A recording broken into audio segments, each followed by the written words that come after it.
আপনি কি মনে করেন শেয়ার মার্কেট শুরু করতে লাখ টাকা লাগে, অথবা এটি শুধুমাত্রই বড় লোকদের খেলা? যদি এমনটাই ভেবে থাকেন তাহলে আজকের এই ভিডিওটি আপনার সেই ধারণা একেবারে বদলে দেবে। আপনি হয়তো ওয়ারেন বাফেট অথবা রাকেশ ঝুনঝুনওয়ালা এর মতো ব্যক্তিদের নাম নিশ্চয়ই কোথাও না কোথাও শুনেছেন, যারা কিনা একসময় খুব অল্প পুঁজি দিয়ে নিজেদের শেয়ার মার্কেটের যাত্রা শুরু করেছিলেন, কিন্তু আজ বর্তমান যুগে দাঁড়িয়ে তাদের সম্পদ কয়েক হাজার কোটি টাকারও বেশি। কিন্তু আজও আমাদের সমাজের বহু মানুষ মনে করেন শেয়ার মার্কেট মানেই জুয়া, অথবা এখানে শুরু করতে প্রচুর টাকা লাগে। অথচ বাস্তবতা হলো প্রতি মাসে মাত্র 500 টাকা বিনিয়োগের মাধ্যমেও এই শেয়ার মার্কেটের যাত্রা শুরু করা সম্ভব। তাই আজকের ভিডিওতে আমরা খুব সহজ বাংলা ভাষায় জানব শেয়ার মার্কেট থেকে টাকা আয়ের প্রধান উপায়গুলি কি কি, এবং একজন একেবারে নতুন মানুষের জন্য কোন পথটি হবে সবচেয়ে উপযুক্ত, কারণ সবার জন্য একই পদ্ধতি সঠিক হয় না। তো চলুন শুরু করা যাক। আজকের ভিডিওতে মোট 2টি চ্যাপ্টার রয়েছে। প্রথম চ্যাপ্টারে আমরা শেয়ার মার্কেট থেকে টাকা আয়ের সমস্ত জনপ্রিয় উপায়গুলি সম্পর্কে জানব, ও দ্বিতীয় চ্যাপ্টারে আমরা দেখব এই পদ্ধতিগুলির মধ্যে কোনটি দিয়ে আপনার শেয়ার মার্কেটের যাত্রা শুরু করা উচিত হবে। হ্যাঁ, এই অংশটি খুবই গুরুত্বপূর্ণ, কারণ অন্যদের জন্য যে পথটির মাধ্যমে নিজেদের যাত্রা শুরু করা উচিত হবে হয়তো আপনার পরিস্থিতি অনুযায়ী সেটি সঠিক পদ্ধতি নয়। এবং এই চ্যাপ্টার 2টিকে ভালোভাবে বোঝার জন্য প্রথমে এই চ্যাপ্টার 1-এর ধারণাগুলি থাকা অত্যন্ত জরুরি। তো চলেন ভিডিওটি শুরু করা যাক। শেয়ার বাজার থেকে টাকা কামানোর অনেকগুলি উপায়ের মধ্যে জনপ্রিয় 2টি উপায় হলো ট্রেডিং এবং ইনভেস্টিং। এই ট্রেডিং এবং ইনভেস্টিং দুটোই হলো শেয়ার বাজার থেকে টাকা কামানোর আলাদা আলাদা দুটি রাস্তা, যেখানে ট্রেডিংয়ের ক্ষেত্রে আমরা খুবই কম সময়ে, যেমন 1 মিনিট, 15 মিনিট, একদিন অথবা কয়েক সপ্তাহের মধ্যে অনেক বেশি লাভ অর্জন করতে পারি, সেখানে ইনভেস্টিংয়ের ক্ষেত্রে লাভ অর্জন করতে করতে কয়েক বছর লেগে যেতে পারে। কিন্তু এখন আপনাদের মনে প্রশ্ন আসতেই পারে, যেহেতু কম সময়ে টাকা ইনকাম করা সম্ভব, তাহলে আমরা দীর্ঘ সময়ের অপেক্ষা করব কেন? হ্যাঁ, এটি গুরুত্বপূর্ণ প্রশ্ন। তবে আপনাদের বলে রাখি, একজন মানুষ একই সময়ে একজন ট্রেডার এবং ইনভেস্টর দুটোই হতে পারে। তাই ট্রেডিং ও ইনভেস্টিং এই দুই পদ্ধতির ধারণা থাকা অত্যন্ত জরুরি। তো চলেন প্রথমে একটি উদাহরণের সাহায্যে এই ট্রেডিং এবং ইনভেস্টিংয়ের কনসেপ্টটি বুঝে নেওয়া যাক। ধরেন গণেশ নামের এক ব্যক্তি একটি মোবাইলের দোকান খোলে, যেখানে সে কোম্পানির থেকে কম দামে মোবাইল কিনে সেগুলি তার দোকানে বেশি দামে বিক্রি করে। গণেশের দোকান ভালোই চলছিল, কিন্তু আসল সমস্যা শুরু হয় তখন যখন গণেশের দোকানের সামনে আরও একটি দোকান খোলেন আনন্দবাবু। কারণ গণেশ যে মোবাইলগুলি 10,000 টাকায় বিক্রি করছিলেন, এখন সেই একই মোবাইল আনন্দবাবু 9,000 টাকায় বিক্রি করছেন।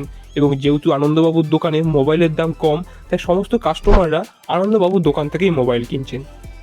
কিন্তু কিছুদিন পর গণেশবাবু টিভিতে একটি খবর দেখল, যে কোম্পানির মোবাইল তারা তার দোকানে বিক্রি করছিলেন, কিছুদিনের মধ্যেই সেই মোবাইল তৈরি বন্ধ হয়ে যাবে। নিজের ইনকাম পুনরায় শুরু করার জন্য এখন গণেশবাবু 2টি কাজ করতে পারেন। প্রথমটি হলো, গণেশবাবু প্রতিদিন সকালে আনন্দবাবুর দোকান থেকে 9,000 দামে সমস্ত মোবাইলগুলি কিনে নেবেন এবং তার নিজের দোকানে সেগুলি 10,000 টাকায় বিক্রি করবেন। এবং দ্বিতীয় অপশানটি হলো, গণেশবাবু প্রতিদিন সকালে আনন্দবাবুর দোকান থেকে সমস্ত মোবাইলগুলি 9,000 দামে কিনবেন ঠিকই, কিন্তু সেগুলি বিক্রি করবেন না, তার বাড়িতে সেগুলি সঞ্চয় করে রাখবেন এবং মোবাইলগুলি দাম বাড়ার অপেক্ষা করবেন। এবং পরবর্তীতে কয়েক বছর পর যখন মোবাইলগুলির দাম বাড়বে, তখন সেগুলি তিনি চড়া দামে বিক্রি করবেন। এই উদাহরণটির মাধ্যমে ট্রেডিং ও ইনভেস্টিংয়ের কনসেপ্টটি বুঝুন। যখন গণেশবাবু প্রতিদিন আনন্দবাবুর দোকান থেকে কম দামে মোবাইল কিনে সেগুলি বেশি দামে বিক্রি করছিলেন, তখন আসলে তিনি মোবাইলে ট্রেডিং করছিলেন। এবং দ্বিতীয় ক্ষেত্রে যখন গণেশবাবু আনন্দবাবুর দোকান থেকে মোবাইলগুলি কিনে সেগুলি নিজের বাড়িতে সঞ্চয় করে রাখছিলেন এবং পরবর্তীতে দাম বাড়ার অপেক্ষা করছিলেন, আসলে সেখানে তিনি মোবাইলের উপর ইনভেস্টিং করছিলেন। পার্থক্য শুধু এইটুকু যে শেয়ার মার্কেটে এই মোবাইলের জায়গায় বিভিন্ন কোম্পানির শেয়ার থাকে এবং আমরা এই শেয়ারের উপর ট্রেডিং অথবা ইনভেস্টিং করি। হয়তো আপনার মনে একটি প্রশ্ন যাচ্ছে যে আপনি কোনটি শিখবেন বা কোনটি শুরু করবেন। চিন্তা করবেন না, চ্যাপ্টার 2-তে আমরা এই বিষয়ে বিস্তারে আলোচনা করব। কিন্তু তার আগে আরও কয়েকটি জিনিস আপনাদের জেনে রাখা দরকার, যে এই ট্রেডিং ও ইনভেস্টিং দুটিকেই বিভিন্ন পদ্ধতির মাধ্যমে করা যায়। হ্যাঁ, চ্যাপ্টার 2-তে আমরা যে কোনো একটি কৌশল আপনার জন্য সিলেক্ট করব ঠিকই, কিন্তু তার আগে সমস্ত কৌশলের একটা ধারণা থাকা অত্যন্ত জরুরি। যেমন ট্রেডিংয়ের ক্ষেত্রে রয়েছে মূলত 4টি পদ্ধতি: scalping, intraday trading, swing trading এবং ফিউচার অ্যান্ড অপশান ট্রেডিং। তবে আপনাদের সুবিধার জন্য আমি প্রথমেই ফিউচার অ্যান্ড অপশান ট্রেডিংটিকে আমাদের লিস্ট থেকে বাদ দিচ্ছি, কারণ এটি তুলনামূলক জটিল ও অ্যাডভান্স পদ্ধতি, যা নতুনদের জন্য শুরু করা একদমই উচিত নয়।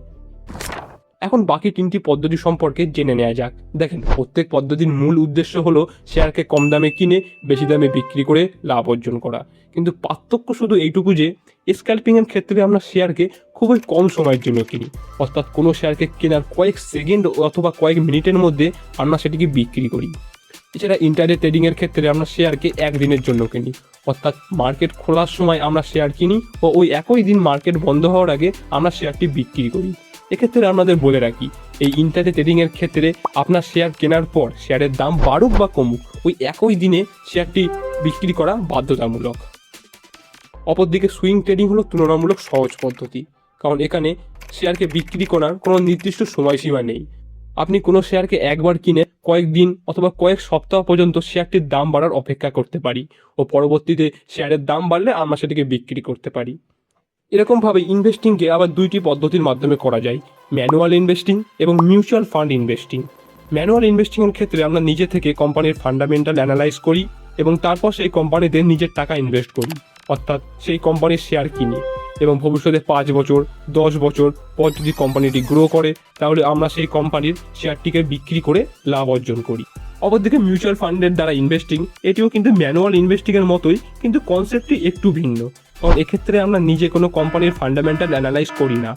আমরা সরাসরি একটি সংস্থা বা ফান্ডকে নিজের টাকা দিই এবং সেই ফান্ডের বিভিন্ন এক্সপার্ট সদস্যরা নিজেরা ফান্ডামেন্টাল অ্যানালাইজ করে আপনার টাকাকে বিভিন্ন কোম্পানির শেয়ারে ইনভেস্ট করে ও পরবর্তীকালে লাভের কিছু শতাংশ তারা নিজের কাছে রেখে বাকিটা আপনাকে ফিরিয়ে দেয়।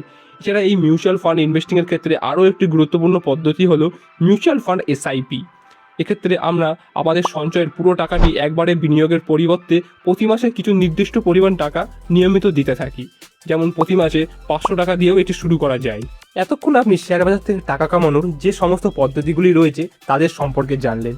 এবার চ্যাপ্টার 2তে আমরা এই পদ্ধতির মধ্যে কোনটি আপনার জন্য সঠিক সেটা নিয়ে আলোচনা করব। তবে আপনাদের বলে রাখি, ব্যাপারটা কিন্তু এরকম না যে আপনি যেই পদ্ধতির মাধ্যমে নিজের যাত্রা শুরু করবেন আপনাকে পুরো বছরটা সেই একই পদ্ধতির মাধ্যমে ট্রেডিং অথবা ইনভেস্টিং করতে হবে। কোন পদ্ধতির মাধ্যমে আপনি আপনার শেয়ার মার্কেটের যাত্রা শুরু করবেন এটা পুরোপুরি নির্ভর করছে আপনার কয়েকটি বৈশিষ্ট্যের উপর। আমি আপনাদের 2টি ক্যাটাগরিতে ভাগ করলাম। এখানে আপনি যে কোনো একটি ক্যাটাগরির মধ্যে নিজেকে ইমাজিন করুন। পার্সন এ, ধরুন আপনি একজন কলেজ স্টুডেন্ট অথবা আপনার এমন একটি কাজের সাথে যুক্ত রয়েছেন যেখানে প্রতিদিন কিছুটা সময় বের করা সম্ভব। আপনি নিয়মিত শেয়ার মার্কেটকে শিখতে ও চার্ট দেখতে সময় দিতে পারবেন। পার্সন বি, অন্যদিকে ধরেন আপনি চাকরি করেন, ব্যবসা করেন অথবা এমন কোনো কাজ করেন যেখানে আপনি খুবই ব্যস্ত, আপনার পক্ষে নিয়মিত স্টক মার্কেটকে সময় দেওয়া সম্ভব নয়। আশা করছি আপনি নিজেকে যে কোনো একটি ক্যাটাগরিতে ইমাজিন করতে পেরেছেন। তো এখন চলেন প্রথমে পার্সন বি এর পরিস্থিতি অনুযায়ী সেরা পদ্ধতিটি বেছে নেওয়া যাক। যেহেতু পার্সন বি এর পক্ষে নিয়মিত শেয়ার মার্কেটের সাথে যুক্ত থাকা সম্ভব নয়, তাই আমি সর্বপ্রথম পার্সন বি এর ক্ষেত্রে স্ক্যাল্পিং ও ইন্ট্রাডে ট্রেডিং পদ্ধতি দুটিকে এলিমিনেট করলাম, কারণ এই দুই পদ্ধতির ক্ষেত্রে নিয়মিত স্ক্রিনের সামনে বসে চার্ট অ্যানালাইজ করা বাধ্যতামূলক ও বাকি 3টি পদ্ধতির মধ্যে আমি সুইং ট্রেডিং ও মিউচুয়াল ফান্ড ইনভেস্টিংকে নির্বাচন করতাম। কারণটা একটু পরেই জানতে পারবেন। এবার আসি পার্সন এতে। পার্সন এর ক্ষেত্রে আমি চোখ বন্ধ করে এই 5টি পদ্ধতির মধ্যে প্রথমেই শুরু করার জন্য সুইং ট্রেডিং ও ইন্ট্রাডে ট্রেডিংকে নির্বাচন করতাম। কিন্তু আমার মতে প্রথমে সুইং ট্রেডিং দিয়ে শুরু করাটা বুদ্ধিমানের কাজ হবে, কারণ যেহেতু আপনি এখন বিগিনার, তাই আপনাকে এখন দ্রুত টাকা কামানোর পরিবর্তে শেয়ার মার্কেটকে দ্রুত শিখতে হবে ও অন্যান্য ট্রেডিং কৌশলগুলির তুলনায় সুইং ট্রেডিংয়ের ক্ষেত্রে ব্রোকারেজ চার্জ অনেক কম ও এই দুই ট্রেডিং কৌশলের ক্ষেত্রে যে সমস্ত জিনিসগুলি শেখা জরুরি তার 90% একই। এছাড়া একজন নতুনের ক্ষেত্রে একেবারে সমস্ত কিছু ছেড়ে দিয়ে স্টক মার্কেটের সাথে যুক্ত হয়ে যাওয়াটা একটু কষ্টকর। আমার মতে আপনি সর্বপ্রথম কিছু মাস সুইং ট্রেডিংয়ের সাথে যুক্ত থাকেন এবং পরবর্তীতে যদি চান তাহলে সুইং ট্রেডিংয়ের সাথে সাথে ইন্ট্রাডে ট্রেডিংও শুরু করতে পারেন। তো আশা করছি আপনি আপনার পরিস্থিতি অনুযায়ী সঠিক পদ্ধতিটি নির্বাচন করতে পেরেছেন। তবে আপনাদের একটি গুরুত্বপূর্ণ কথা বলে রাখি, ট্রেডিং অথবা ইনভেস্টিং কোনো গেট রিচ কুইক স্কিম নয়। এগুলি হলো টাকা কামানোর স্মার্ট ধরন এবং এই পদ্ধতিগুলির মধ্যে টাকা ইনকাম করার জন্য প্রথমে স্কিলগুলি শেখাটা জরুরি। না শিখে মাঠে নামলে লস হওয়াটা একেবারেই স্বাভাবিক। তাই উপরের পদ্ধতিগুলির মধ্যে আপনি কোন পদ্ধতিটি নির্বাচন করেছেন সেটি অবশ্যই কমেন্ট বক্সে জানাবেন। পরবর্তী ভিডিওতে আমি সেই নির্দিষ্ট পদ্ধতিটি শেখার জন্য রোডম্যাপ তৈরি করতে পারি, যেখানে আমরা স্টেপ বাই স্টেপ কোন কোন জিনিসগুলি শিখবো, কোথা থেকে শিখবো তা নিয়ে বিস্তারিত আলোচনা করব।